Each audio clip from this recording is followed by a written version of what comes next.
வணக்கம். உங்கள் வசந்தசேகர். இன்றைக்கி திரு இசையமைப்பாளர் எம்எஸ் விஸ்வநாதன் பற்றிய சில குறிப்புகள்ங்க. இவர் மனையாங்காத்து சுப்பிரமணிய விஸ்வநாதன் தான் இவரோட மொழிபெயர். அப்புறம் எம்எஸ் விஸ்வநாதன் பெயர் வச்சுக்கிட்டாங்க.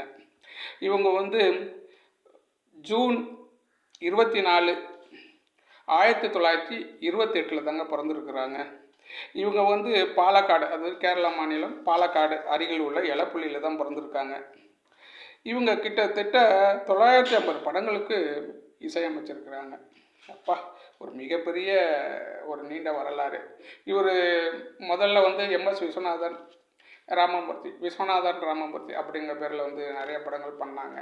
அதுக்கப்புறம் இவர் தனியாக எம்எஸ் விஸ்வநாதன் பேர் அப்புறம் நிறைய படங்கள் பண்ணாங்க. அதான் 950 படங்க, மிகப்பெரிய ஒரு சாதனை.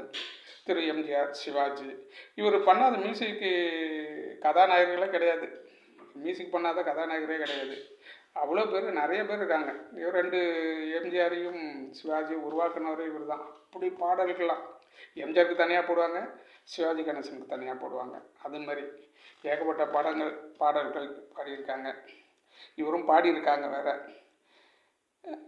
இவர் கிட்டத்தட்ட அந்த 60 to 70, 80, 85 வரைக்கும் தான் ஒரு நம்பர் 1 இருந்தாங்க அந்த காலத்தில். அப்படி ஒரு இசையமைப்பாளர் எம்எஸ் விஸ்வநாதன். மியூசிக்னா தனியாக இருக்கும். வெஸ்டர்ன்லாம் நிறையா அவர் தான் முதல்ல கொண்டு வந்தார். அதனால இன்றைக்கி நினைவுகள் மகிழ்ச்சி அடைகிறோம். நன்றி.